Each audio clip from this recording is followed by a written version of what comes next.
नमस्कार, हस्तक्षेप में आपका स्वागत है। मैं हूं अमलेंदु उपाध्याय। देश में लोकसभा चुनाव की गतिविधियां तेज हो गई हैं। लोकसभा चुनाव के तैयारियों के तहत क्या सत्ता पक्ष की तैयारियां हैं और क्या विपक्ष की तैयारियां हैं, इस लोकसभा चुनाव में क्या मुद्दे बनने जा रहे हैं, इसका विश्लेषण करने के लिए डीवी लाइव पर एक परिचर्चा का आयोजन किया गया। इस परिचर्चा में मैंने भी हिस्सा लिया। इस परिचर्चा का संचालन कर रहे हैं डीवी लाइव के प्रधान संपादक राजीव रंजन श्रीवास्तव। आइए सुनते हैं इस परिचर्चा के प्रमुख अंश साभार। प्रेसिडेंशियल रेफरेंस मांगने की है, उससे बड़ी कोई खबर नहीं है। सबसे बड़ा सवाल यह है कि आखिर सुप्रीम कोर्ट के फैसले पर रोक क्यों लगवाना चाहते हैं। क्या इतनी बड़ी धांधली है, क्या इतना बड़ा स्कैम है कि अगर वो सामने आ जाएगा तो इस सरकार के लिए बहुत बड़ी मुसीबत शुरू हो जाएगी। आमतौर पे ये जो रेफरेंस है, ये एक ऐसा विकल्प है, एक ऐसी चीज है जो सामान्यतः कभी नहीं माना जाता है, असाधारण स्थितियों में मांगा जाता है। तो आज प्रेसिडेंट बार काउंसिल क्यों गए हैं राष्ट्रपति के पास में कि इस मामले को होल्ड कर दिया जाए।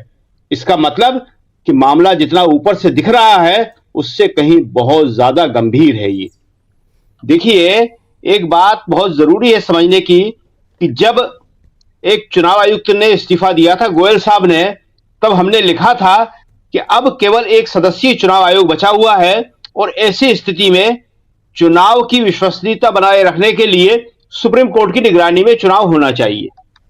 और आज जब सुप्रीम कोर्ट के लिए यह प्रेसिडेंशियल रेफरेंस मांगा जा रहा है और सुप्रीम कोर्ट की संविधान पीठ के फैसले पर रोक लगाने की बात की जा रही है, तो लगता है देश उस तरफ बढ़ रहा है जहां कल को यह मांग आने वाली है कि सुप्रीम कोर्ट के ऊपर चुनाव आयोग को बिठा देना चाहिए।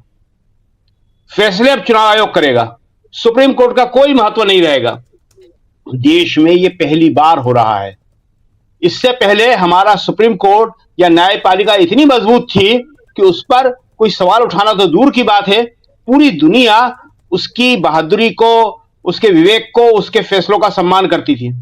मगर जिस दिन से एक चीफ जस्टिस, पूर्व चीफ जस्टिस राज्यसभा पाकर धन्य हो गए, गगोई साहब, उस दिन से हमारे यहां पे बहुत सारे सवाल उठना शुरू हो गए।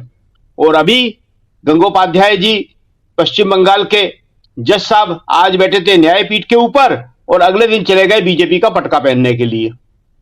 देखिए, किसी वक्त में, ये तो सुप्रीम कोर्ट की हम बात कर रहे हैं, किसी वक्त में हमारे हाई कोर्ट की इतनी ताकत थी कि उसने प्रधानमंत्री के फैसले को चुनाव अवैध घोषित कर दिया था। इंदिरा गांधी के फैसले को हाई कोर्ट ने किया था। और आज जो सुप्रीम कोर्ट फैसला दे रहा है, वो तो एक जज से, सिंगल जज थे, सिंगल बेंच थी, 5 जजों की पीठ। उसके लिए कहा जा रहा है कि इसके फैसले पर तुरंत प्रभाव से रोक लगा दी जाना चाहिए।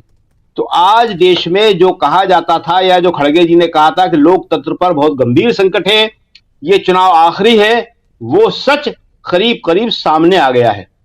दूसरी बात इसमें इंपॉर्टेंट है, अभी आएगा कि स्टेट बैंक ने किस तरह से अपने डॉक्यूमेंट दिए हैं, लेकिन जो अभी पहली जानकारी मिल रही है उसमें यह है कि वो बहुत स्पष्ट नहीं है, वो कोड में है, उसको पढ़ने और समझना अभी संभव नहीं है। वो जिस तरह के डॉक्यूमेंट होते हैं, जो कागज होते हैं, जो लिखा जाता है, उस तरह नहीं है। ये ठीक उसी तरह है जैसे पहले के मुनीम लोग सेठों के बही खाते लिखते थे जी, जो किसी की समझ में नहीं आते थे, खाली मुनीम जी जानते थे, सेठ जी जानते थे। लिखा जाता था कि फलाना आदमी 500 रुपए उधार ले गया और उसे 5000 रुपए ब्याज हो गया, उसने लिए थे 50 रुपए बेचारे ने।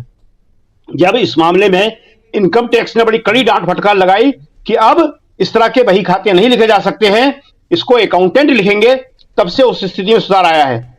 और आज स्टेट बैंक, जो अभी जानकारी मिली है, उसके अनुसार ऐसे कागज दे रहा है, इस तरह कोड में दे रहा है कि उसको डिकोड करना फिलहाल मुश्किल नजर आ रहा है।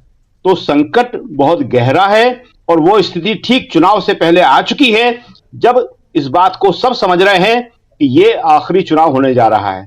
और हम ये बात बता दें आपको कि जो लोग जनता के बीच जाते हैं, जनता के बीच रहते हैं, जनता भी इस बात को काफी हद तक समझ रही है कि ये चुनाव कांग्रेस को चुनने का या दूसरी पार्टी को चुनने का या इसको हराने का बिल्कुल नहीं है। ये चुनाव सिर्फ एक ही मुद्दे का चुनाव है कि लोकतंत्र बचेगा या नहीं बचेगा। हमारे जो वोट की ताकत है, आज नेता लोग या सांसद और विधायक क्यों पूछते हैं किसी को? उसके वोट की ताकत की वजह से। आज सब जा रहे हैं, घर घर जा रहे हैं, लेकिन जब वोट की ताकत नहीं रहेगी तो जनता समझ गई कि मेरे वोट की ताकत नहीं रहेगी तो मेरी तो 2 कौड़ी की भी इज्जत नहीं रहेगी, 2 कौड़ी की भी पूछ नहीं रहेगी, मुझे कोई नहीं पूछेगा। ये लोकतंत्र ही मुझे जो है थोड़ा सा जगह दिलाए हुए है। जी राजीव जी। जी बिल्कुल बिल्कुल, आप सही हैं। देखिए राजीव जी, आपने कांग्रेस के टिकट की बात की, तो हम सबसे पहले यह बताएं कि यह पहली बार है जब कांग्रेस ने समय पर, या यह कहना चाहिए समय से पहले टिकट दे दिए हैं। नहीं तो होता यह था कि नाम वापसी की तारीख तक टिकट दिए जाते थे और 4 लोग नॉमिनेशन भर देते थे और उनमें से 3 को कहा जाता था कि आप नाम वापस ले लो। तो इस बार जो है कांग्रेस एक नई शुरुआत कर रही है और पहले से लोगों को तैयार कर रही है। जहां तक इस बात का सवाल है कि बड़े नेता चुनाव लड़ेंगे या नहीं लड़ेंगे, अभी इस विषय पे कुछ भी कहना मुश्किल है, क्योंकि अगर वैभव गहलोत को टिकट मिला है तो इसका सीधा मतलब है कि अशोक गहलोत चुनाव नहीं लड़ रहे हैं, नहीं तो अशोक गहलोत ही उस सीट से लड़ते। अगर नकुलनाथ को टिकट मिला है छिंदवाड़ा से, तो कमलनाथ के पास कोई दूसरी सीट नहीं है जहां से वो चुनाव लड़ सके। दिग्विजय सिंह जो है, दिग्विजय सिंह एक ऐसे नेता हैं कि अगर राहुल गांधी कहेंगे तो कहीं से भी चुनाव लड़ने को तैयार हो जाएंगे। आपको याद होगा कि पहली बार वो, मतलब पिछली बार 2019 में वो भोपाल से चुनाव लड़े थे, उनसे कहा गया, वो लड़ गए थे। तो दिग्विजय सिंह की बात इन लोगों से थोड़ी अलग है कि वो चुनाव लड़ने को कहीं से भी तैयार हो जाएंगे अगर उनको पार्टी का नेतृत्व कहेगा तो। लेकिन बड़े नेता कहां से क्या चुनाव लड़ेंगे, ये कांग्रेस अभी सोच समझ के फैसला लेगी। लेकिन जो एक सबसे बड़ी बात है वो ये है कि जो आपने खट्टर का जिक्र किया और वहां से आज की कहानी, सुबह की कहानी जो आज की हरियाणा से ही शुरू होती है, तो वो इंपॉर्टेंट ये है कि देखिए खट्टर को उन्हें इसलिए हटाना पड़ा क्योंकि अब वहां समझ गए थे वो कि खट्टर के भरोसे वो न लोकसभा में और न विधानसभा में कुछ भी कर पाएंगे। विधानसभा में तो आज की तारीख में कहा जा रहा है कि हरियाणा में बहुत बुरी हालत है बीजेपी की, लेकिन लोकसभा जब 10 में से 10 सीटें उसने जीती थी, वहां पे भी अब यह कहा जाने लगा है कि बीजेपी के लिए आधी भी सीटें रिटेन करना बहुत मुश्किल होने वाली है। तो बीजेपी के ये ट्रिक्स हैं, मोदी जी के ट्रिक्स हैं कि वो चीजों का डायमेंशन बदलने की कोशिश करते हैं। आप देखिए कि इससे पहले वो सीए इसीलिए लाए कि इलेक्टोरल बॉन्ड से लोगों का ध्यान भटके। उससे पहले उन्होंने टिकट काटे किन लोगों के, जिनको खूब शाबाशियां मिल रही थी, रमेश बिधूड़ी और प्रज्ञा सिंह जैसे लोगों के।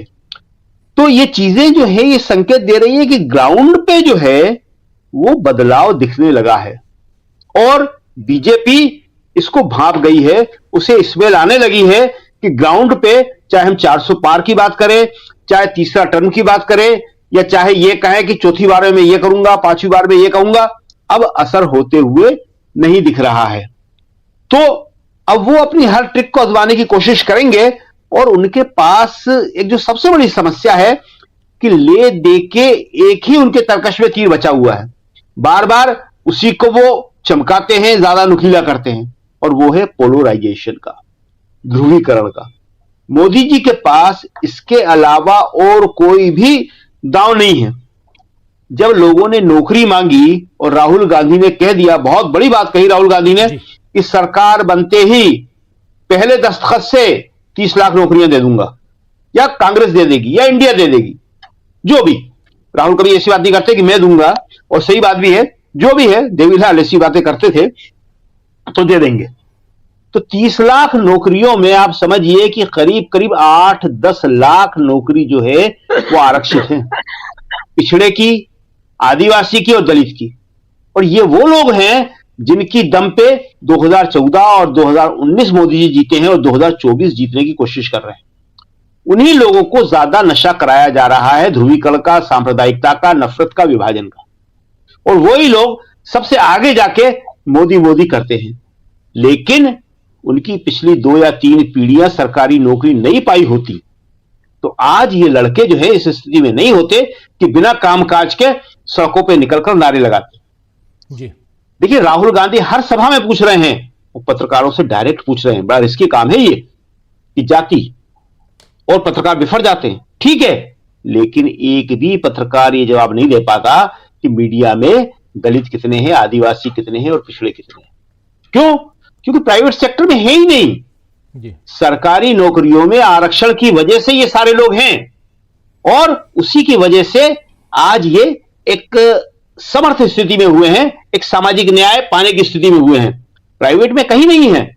तो इसलिए आज की तारीख में जब वो नौकरी मांगते हैं तो मोदी जी गड़बड़ा जाते हैं। तो नौकरी के बदले क्या कहते हैं, वो नागरिकता संशोधन कानून ले आते हैं। जी तो उसका असर कितना होता है कितना नहीं होता ये कहना अभी बड़ा मुश्किल है, क्योंकि राम मंदिर लाए थे उसका असर भी नहीं दिख रहा। नागरिकता संशोधन कानून इसलिए लाए, और जैसा कि हमने आपको बताया कि टिकट काटे उन्होंने, तो वो सारे हरबे जो है इस्तेमाल करने की पूरी कोशिश करेंगे। लेकिन अब एक लास्ट बात हम एक्सप्लोर कर दें, क्योंकि बहुत महत्वपूर्ण मुद्दा है इलेक्टोरल बॉन्ड का और सुप्रीम कोर्ट के बार काउंसिल का। तो इलेक्टोरल बॉन्ड में जो सबसे बड़ा खतरा है, जिसका डर है, वो है शेल कंपनियों का, अनाम आदमियों का, बेनामी लोगों का, जिन्होंने पैसा दिया है। वे अडानी ने कितना दिया सबको मालूम है, अडानी देगा, अंबानी कितना है देगा, मगर कई ऐसे नाम, ऐसी कंपनियां, ऐसी चीजें सामने आने वाली हैं कि जिनका कोई अस्तित्व ही नहीं है। जाहिर है कि यह सवाल सुप्रीम कोर्ट भी पूछेगा, जनता भी पूछेगी, कांग्रेस भी पूछेगी कि ये कौन लोग हैं जिनसे आपने पैसा ले लिया। आज की तारीख में कोई भी ऐसा आदमी नहीं है जो किसी अनाम आदमी से, अनजान आदमी से एक भी पैसा ले ले। पुलिस बड़े बड़े विज्ञापन करती है ट्रेन में किसी अनजान आदमी का दिया हुआ मत खाएं, पैसा लेना तो बहुत दूर की बात। यह सबसे बड़ा खतरा है कि शेल कंपनियां या जाली कंपनियां या छद्म कंपनियां वो कौन सी हैं। दूसरी बात बार काउंसिल की हम कर लें, वो बहुत जरूरी बात है कि देखिए बार के अध्यक्ष का ये चिट्ठी लिखने का विरोध होना शुरू हो गया है। क्यों? क्योंकि बार काउंसिल में सिर्फ बीजेपी और उसके समर्थक लोग ही नहीं हैं। और आज एक जरूरी बात हम कहना जरूर चाहेंगे, बहुत जरूरी है वो कहना, कि जिस तरह से सारे संस्थान खत्म कर दिए सरकार के, उसी तरह से जो संगठन में कांग्रेस के जो चीजें थी वो कमजोर हो रही हैं। आज कांग्रेस में जो लॉ डिपार्टमेंट है उसमें कोई अध्यक्ष नहीं है। पिछले काफी दिनों से विवेक तनखा इस्तीफा दे चुके हैं, वो खाली पड़ा है। ये बात हमने पिछले दिनों भी लिखी और कई बार हम इसको कह चुके हैं। इससे पहले बार काउंसिल में या वकीलों के संगठन में कांग्रेस या निष्पक्ष लोग या प्रोग्रेसिव लोग बड़ी तादाद में होते थे और उनका प्रभाव रहता था। वो धीरे धीरे कम होता चला गया और इसीलिए बार काउंसिल इस तरह की चिट्ठियां लिख रहा है। तो ये जो है एक बड़े खतरनाक बात है। इस मामले में कांग्रेस को भी ध्यान देना पड़ेगा, विपक्ष को भी ध्यान देना पड़ेगा कि संवैधानिक संस्थान तो खत्म हो रहे हैं, उसको तो सरकार कर रही है, लेकिन आपके अपने जो संगठन है इस तरह के देश भर में वो क्यों कमजोर हो रहे हैं। जैसे लॉ डिपार्टमेंट की हम बात करते हैं, कांग्रेस में बहुत सारे डिपार्टमेंट है, उनमें किसी में अध्यक्ष है, कोई में काम नहीं हो रहा है। क्यों? ये सब देखना पड़ेगा और इन सबको देखे बिना, देखिए राहुल गांधी मेहनत कर रहे हैं, राहुल गांधी साहब चाहे जितनी मेहनत करा लो, लेकिन राहुल गांधी के मेहनत करने के साथ उनके साथ पीछे भी लोग होना चाहिए जो उस काम को फॉलो अप करें, देखें। तो ये बहुत जरूरी बात है और इसलिए आशा है ये वीडियो आपको पसंद आया होगा। इसको ज़्यादा से ज़्यादा शेयर करें, लाइक करें, सब्सक्राइब करें चैनल को, फेसबुक पेज को फॉलो करें और ज़्यादा से ज़्यादा इसको सब्सक्राइब करें।